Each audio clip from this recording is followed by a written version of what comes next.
तो आज अपन अपना नया चैप्टर चालू करेंगे जिसका नाम है वेक्टर। चलिए शुरू करते हैं। देखो जो क्वांटिटीज होती हैं ना भाई, वो दो तरीके की होती हैं। एक होती हैं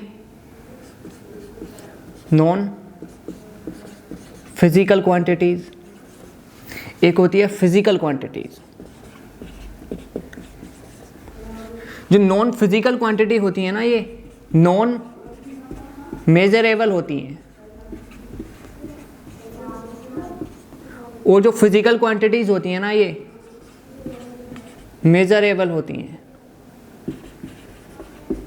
नॉन फिजिकल क्वांटिटीज पता है क्या होती हैं? जैसे लव, इमोशंस, हेट। ठीक है, आप इनको मेजर नहीं कर सकते। आप कभी बता सकते हो कि मैं आपसे कितना प्यार करता हूँ? नहीं ना, आप नहीं बता सकते। क्वांटिटी में तोल करके आप इतना प्यार करते हो, ठीक है। लेकिन जो फिजिकल क्वांटिटीज होती है ना, उसको हम मेजर कर सकते हैं। जितनी भी हम फिजिक्स में क्वांटिटीज पढ़ेंगे, करंट, मोमेंट ऑफ इनर्शिया, सारी, मास, सब, मतलब जो भी पढ़ेंगे वो फिजिकल क्वांटिटीज में आती हैं। क्योंकि हम प्यार व्यार के बारे में तो नहीं पढ़ते ना फिजिक्स में, इसलिए नॉन फिजिकल क्वांटिटीज हमें नहीं पढ़ना है, ठीक है। फिजिकल क्वांटिटीज वो होती हैं जो मेजरेबल होती हैं, और ये तीन तरीके की होती हैं। एक होती है स्केलर, एक होती है वेक्टर,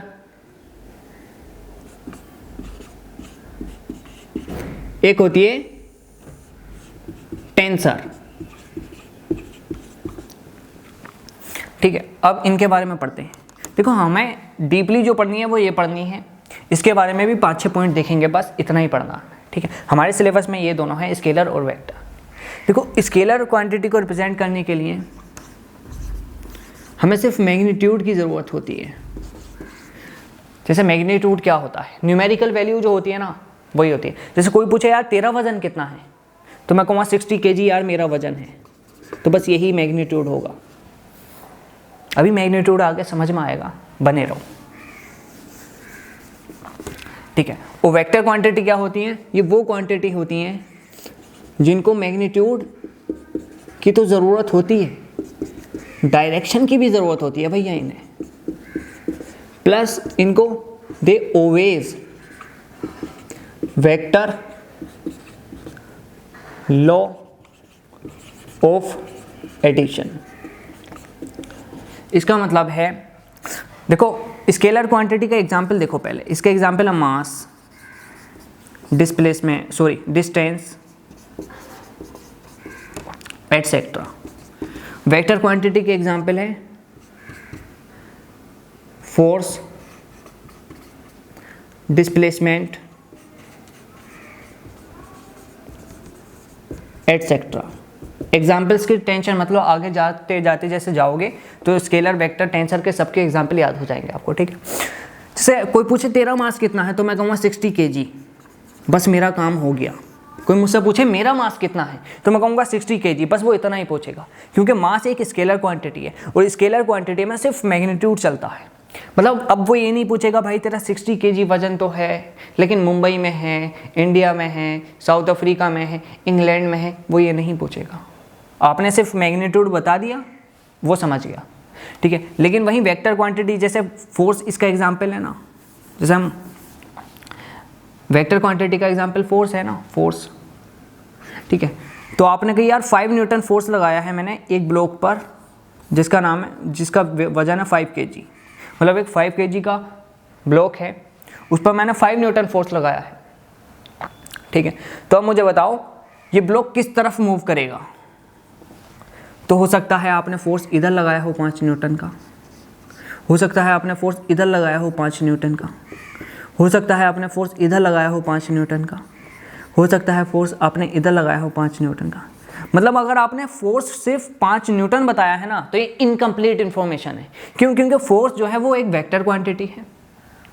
वेक्टर क्वांटिटी में आपने मैग्नीट्यूड तो बता दिया भैया 5 न्यूटन, लेकिन डायरेक्शन बताना भूल गए। अगर आप डायरेक्शन बताओगे तो आपको पता चलेगा ये ब्लॉक 5 न्यूटन फोर्स लगाकर किस तरफ मूव करेगा। ऐसे समझ रहे हो ना? बिल्कुल। अब देखो अगर आप ये कहते 5 न्यूटन ईस्ट, देखो ये तो पता होगा यार आपको, इधर होता है ईस्ट, इधर होता है वेस्ट, इधर होता है नॉर्थ, इधर होता है साउथ, ये तो पता होगा। तो अगर आपने कही 5 न्यूटन ईस्ट, मतलब आपने मैग्नीट्यूड भी दिया, डायरेक्शन भी बता दी ईस्ट, ये हो गई डायरेक्शन, ये हो गया मैग्नीट्यूड। तो आपको पता है हमने ना फोर्स इधर लगाया है साउथ की तरफ, ना हमने वेस्ट की तरफ फोर्स लगाया है, ना हमने नॉर्थ की तरफ फोर्स लगाया, हमने किस तरफ लगाया, हमने 5 न्यूटन ईस्ट की तरफ लगाया है। मतलब वेक्टर क्वांटिटी में, सॉरी एक मिनट को, देखो वेक्टर क्वांटिटी में हमें मैग्नीट्यूड तो बताना पड़ेगा प्लस डायरेक्शन भी बताना पड़ेगा, तभी पूरी इंफॉर्मेशन आएगी।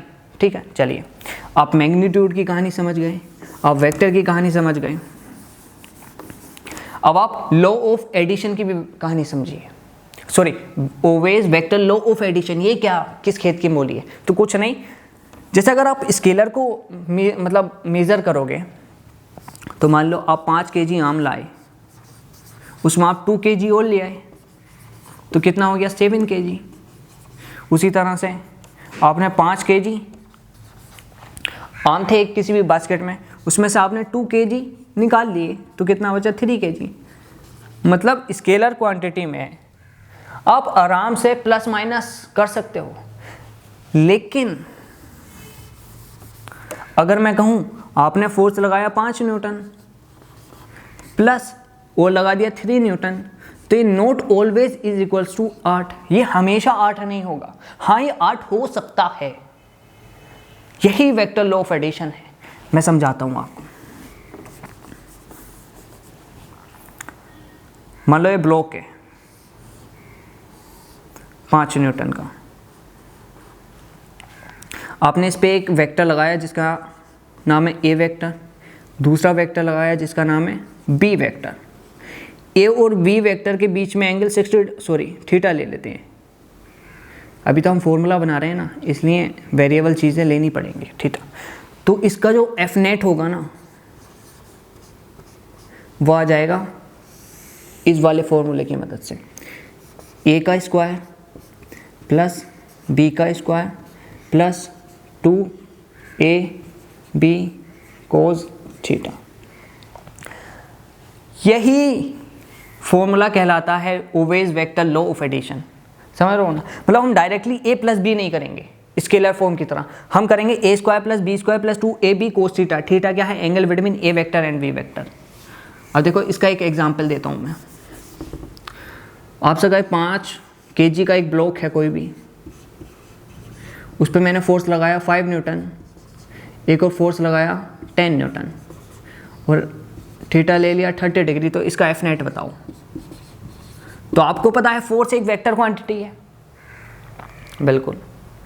आप इसको डायरेक्टली 5 प्लस 10 15 नहीं कर सकते, 10 माइनस 5 5 नहीं कर सकते। आप वेक्टर लॉ ऑफ एडिशन से इसको एडिशन या सब्सट्रैक्शन कर सकते हो।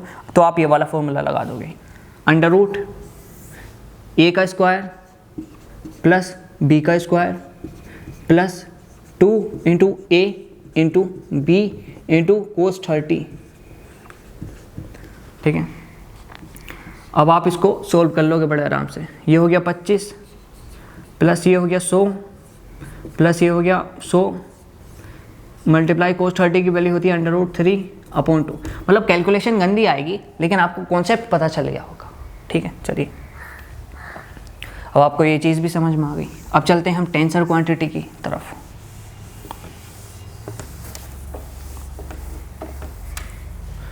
टेंसर क्वांटिटी की तरफ देखो, टेंसर क्वांटिटी को मैग्नीट्यूड चाहिए होता है, इसके पास डायरेक्शन भी होती है भैया, लेकिन मतलब वेक्टर के पास भी मैग्नीट्यूड था, इसके पास भी डायरेक्शन थी। ठीक है, मतलब ये दोनों चीज़ें तो इसकी सेम आ रही है ना, इसके पास मैग्नीट्यूड इसके पास डायरेक्शन, लेकिन फ़र्क क्या है? फ़र्क ये है कि they do not obey vector law of addition. समझ रहे हो? They do not obey vector law of addition, मतलब ये उस तरह से एड या सब्सट्रैक्ट नहीं होता जिस तरह से वेक्टर होता है, वेक्टर क्वांटिटी होती है। ओवेज वेक्टर लॉ ऑफ एडिशन। ठीक है, मतलब ये ओवे करता था वेक्टर लॉ ऑफ एडिशन, ये नहीं करता है। ठीक है, इसका एग्जांपल है करंट या फिर मोमेंट ऑफ इनर्शिया। आपने 11th कर लिया, 12th कर लिया, आप तो आप ड्रॉपर हो, आपको मोमेंट ऑफ इनर्शिया के बारे में पता होगी। ठीक है, एटसेट्रा। अब मैं एग्जांपल लेकर बताता हूँ। मान लो करंट का एग्जांपल लेते हैं। मान लो 2 वायर, इस तरह से हम वायर लेते हैं, ये वायर है और मैं कहूँ इस वायर में 3 एम्पियर करंट बह रहा है।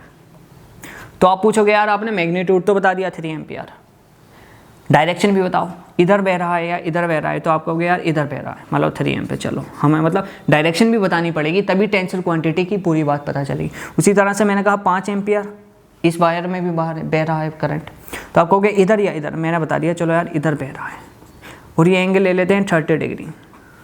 तो यहाँ पर कितनी वैल्यू होगी? 5 + 3 8 एम्पियर।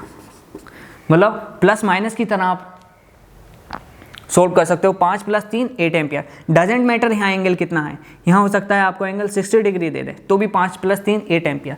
यहाँ हो सकता है एंगल आपको 90 डिग्री दे दे। समझ रहे हो ना? ये सिंपल सा 5 + 3 8, सिंपल सा वेक्टर एडिशन फॉलो नहीं करता ये। समझ रहे हो ना आप? चलिए आगे बढ़ते हैं।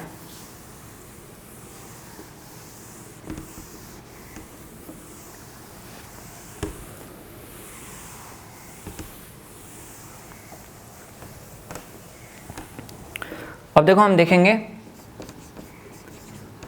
Representation of vector. ठीक है, चलिए सॉरी मैं ये क्या बना रहा हूँ। देखो वेक्टर को हम इस तरह से रिप्रेजेंट करते हैं, इसको कहते हैं टेल, इसको कहते हैं हेड। ठीक है, चलिए।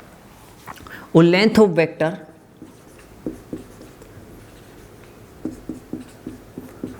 Is directly proportional to magnitude. मतलब जितनी बड़ी ये लेंथ होगी, मान लो ये कोई वेक्टर है और इसका मैंने फोर्स लिखा 5 न्यूटन, ठीक है, लेकिन अगर मैंने इससे बड़ा वेक्टर बना दिया तो इसका फोर्स 5 न्यूटन से ज़्यादा होगा भैया, क्योंकि ये वाला पॉइंट ध्यान में रखो, length of vector is directly proportional to magnitude. ठीक है, और अगर मैंने इससे छोटा बना दिया तो इसका फोर्स लेस देन 5 न्यूटन होगा। समझो? ठीक है, चलो अब देखो एक चीज़ और, हम वेक्टर क्वांटिटी को इस तरह से लिखते हैं। यहाँ हम लिखते हैं वेक्टर, ये लिखते हैं मैग्नीट्यूड, और यहाँ पर लिखते हैं यूनिट वेक्टर। इसको कहते हैं वेक्टर, इसको कहते हैं मैग्नीट्यूड, इसको कहते हैं यूनिट वेक्टर, और दे गिव डायरेक्शन ओनली। मतलब ये डायरेक्शन देता है, मतलब डायरेक्शन बताता है सिंपल भाषा में। ठीक है, डायरेक्शन कैसे बताता है मैं बताता हूँ आपको। देखो ये तो आपको पता है, ये एक्स एक्सिस है, ये वाई एक्सिस है, और इस तरफ ये जेड एक्सिस है। ठीक है, देखो ये जो लाइन है ना, ये बोर्ड के आर पार है। मेरे पास 3D इमेज बनाने का तरीका नहीं है, इसलिए मैंने ऐसे बता दिया। ठीक है, आप इस चीज़ को ध्यान रखें। ठीक है, अब जो एक्स एक्सिस है उसका यूनिट वेक्टर होता है आई कैप, वाई एक्सिस है उसका यूनिट वेक्टर होता है जे कैप, जेड एक्सिस है उसका यूनिट वेक्टर होता है के कैप।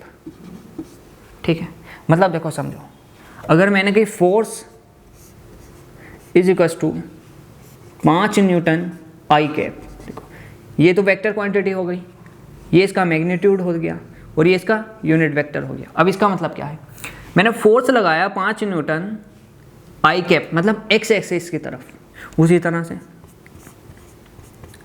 5 न्यूटन जे कैप, इसका मतलब क्या है, मैंने फोर्स लगाया 5 न्यूटन वाई एक्सिस की तरफ। उसी की तरह 5 न्यूटन के कैप, इसका मतलब क्या है, मैंने फोर्स लगाया 5 न्यूटन जेड एक्सिस की तरफ, के कैप है ना। ठीक है, समझ में आया होगा आपके, और आपने पढ़ भी रखा होगा इसको, क्योंकि यार आप ड्रॉपर हैं, आप क्विक रिवीजन करने के लिए यहाँ पर आए।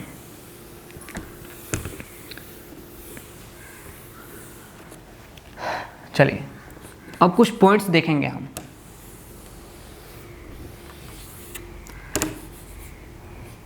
पहला पॉइंट है we can shift vector parallelly, ठीक है, मतलब ये एक वेक्टर है तो इसको हम पैरेलल शिफ्ट कर सकते हैं, इस वेक्टर को हम यहाँ भी ला सकते हैं, मतलब ये एक वेक्टर है तो इसको हम पैरेलली शिफ्ट कर सकते हैं, ऊपर ला सकते हैं, नीचे ला सकते हैं, समझ रहे हो, लेकिन इसको ऐसे नहीं कर सकते, ऐसे नहीं कर सकते इसको, ये गलत है, इसको पैरेलली शिफ्ट कर सकते हैं, ठीक है, इसका मतलब सिर्फ ये है। जब क्वेश्चन में यूज़ करेंगे तो और अच्छे से समझ में आएगा। Second point, on rotating a vector 360 degree, vector does not, sorry vector ऐसे लिख सकते हो आप, वेक्टर ये अच्छा है, रिमेन्स सेम, मतलब अगर आप किसी भी वेक्टर को, ये कोई वेक्टर है, इसको 360 डिग्री घुमा दोगे ना तो वेक्टर रिमेन सेम रहेगा। अरे देखो ना यार, ये है वेक्टर, इसको आप 360 घुमा दोगे तो देखो वेक्टर, पहली वाली इमेज देखो और ये वाली फाइनल इमेज देखो, वेक्टर तो सेम रहा ना। फिर से ये इनिशियल वेक्टर है, इसको अब मैंने 360 घुमाया तो देखो ये सेम रहा ना, समझ में आ गया होगा। Third point, angle between two vector is the smaller angle when they join tail to tail। इसका मतलब क्या है, मान लो ये वेक्टर A है और ये वेक्टर B है और ये टेल टू टेल जॉइन है, when they join tail to tail, ठीक है, ये हेड होता है, ये टेल होता है, तो जब ये टेल टू टेल जॉइन है और ये एंगल दे दिया गया 120 डिग्री और ये एंगल हो गया 240 डिग्री, तो एंगल बिटवीन वेक्टर जो होगा ना वो छोटा वाला एंगल होगा, मतलब 120 डिग्री होगा, ना कि 240 डिग्री, समझ रहे हो ना। उसी तरह से एक एग्जाम्पल और लो, ये ए वेक्टर मान लो, ये बी वेक्टर मान लो, तो ये 90 डिग्री हुआ और ये 270 डिग्री हुआ, तो यहाँ पर जो angle between A vector and B vector लिया जाएगा ना वो लिया जाएगा 90 डिग्री, क्योंकि यहाँ पढ़ो angle between two vector is the smaller angle when they join tail to tail, समझ आना, और टेल टू टेल जुड़ा होना चाहिए। उम्मीद है समझ में आया होगा। Thank you.